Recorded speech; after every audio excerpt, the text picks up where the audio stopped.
հարցը արդեն իր տրված ձևով արդեն սխալ է։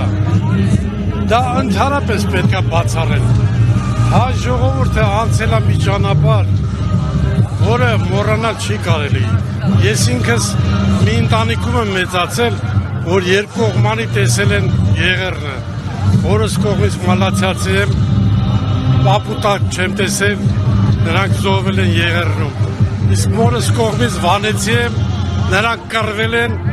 եւ թուրքին սատկացնելով, բայց դե ստիպված է եղել գաղթել։ Այսինքն մանուկ հասակից ես ինքս այդ եղեռ, թուրք, կոտորած լսել եմ, տատես կարոտով միշտ մի տատ եմ տեսել։ Տատես միշտ կարոտով ասում է երկրի հողը, երկրի ջուրը։ Ամեն բառի հետ երբ որ նա թուրք էր ասում էր շուն թուրքը։ Այդ բաները մենք ոնց կարող ենք մոռանալ, մեր անունների մեջ է։ Ես հիշում եմ տատես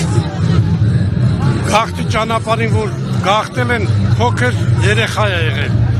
Փոքր քրոջը շատ գեղեցիկ աղջիկ է եղել։ Խուճուճ մազերով, շեկ, կապտաչյա։ Գալուց ռուս զինվորը կռանում թամբով, վերցնում է դնում թամբի վրա։ Մայրը, երեխայի մայրը, այսինքն տատիկիս քույրը, մայրը շորերը ինչ կա չկա այդ գաղթի ճանապարհին երեխայի տալիս է ռուս զինվորին միայն թե որ փրկվի երեխան։ Տեսեք մայրը իր կամքով, հոժար կամքով երեխային տալիս է ռուս զինվորին, ասում է մենակ թե փրկվի, որովհետև իրանք հայտնի չի գաղթի ճանապարհին ինչ կլի, ինչ չի լինի։ Հիմա ես այդ ամբողջը ոնց մոռանամ, ինչա թե մի խումբ ինչ ասեմ, դրանք դավաճանել չէ, դրանք թշնամ են իսկապես։ Այսինքն Նիկոլը ինքն ասում, ես թուրք եմ, եթե մարդը ինքը ասում է, ես թուրք եմ, ինչ եք ընկել հետևից։ Մոտեցեք ազգություն է դա, եթե դուք մտածում եք վիրավորվեմ։ Համաց աշխարհն ասում, չէ՞, մի վատ բան ես ուզում ասես, ասում է տիտուր եք, ռուսն էլ ասում, դու թուրք ես ասում, ռուս ասում է տիտուր եք։ Մեծ գրողն ասել է, չէ, ստեղից որ կանայեղը ավեր է, ասես ստեղից թուրքն անցել։ Էլ դրանից ավելի ինչ էլի։ Հիմա մեր ժողովրդին տանում են դեպի այն ճանապարհը, որը մեր կործանում է։ Չեք հավատում հայ-թուրքական հարաբերություններին։ Իհարկե ոչ։ Դա ինչ հարաբերություն կարող է լինել։ Զոհը մորթողի հետ ինչ հարաբերություն կարող է լինել։ Այդտեղ հարաբերություն չկա։ Տեսեք, մեր պապերը, ես հիշում եմ, որ մեր մեծերը ինձ ասում են, հանգարց թուրքի հետ գործ չունենաք։ Դրանից առաջ իմ պապերին են ասել, թուրքի հետ գործ չունենաք։ Դա ոնց որ ասում փորձից ելնելով ա եղել այդ բանը։ Հիմա մեզ տանում են, ես Նիկոլ հետ հարցեր չունեմ, ճիշտ եմ ասում։ Ես մենակ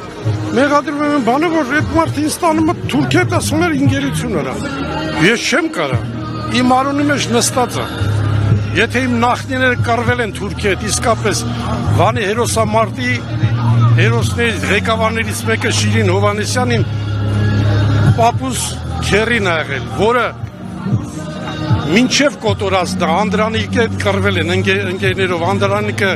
Մուշից, Սասունից, ինքը Վանից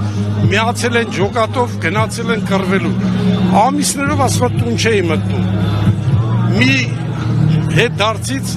գալիս են դե ընկերներ են Անդրանիկ Զորավար եւ Շիրին Հովհաննիսյանը։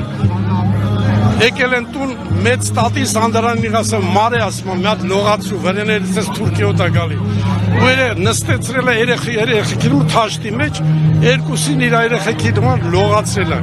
Իմիջիանոց մի պատմություն պատմեմ դրա հետ կապված։ Ուրեմն ասում են Անդրանիկի աջ թիակի վրա խաչ ա լինում խալի ձևով։ Դա իրականություն է, որովհետև ինձ պատմել է պապուս եղբայրը, պապս զոհվել է, չեմ տեսել, բայց եղբայրը ասում է երեխա ենք, մենք ասացինք մարի ասում է, նա թող նայենք։ Իսկապես այդ մարակի դուռը մի քիչ կիսա բաց անում, երեխեքը նայում են, մի շատ, մի 5-6 երեխա նայում են, իսկապես Անդրանիկի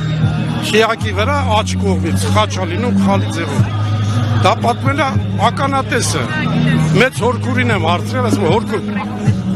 Հովհաննես պապին սենց ասում, ճիշտ ասում, հա, ես էլ եմ տեսել։ Այդ բանը ես պատմեցի Անդրանիկի շիրիմը, որ բերեցին, թանգարանի տնօրենին, որ թաղում էին։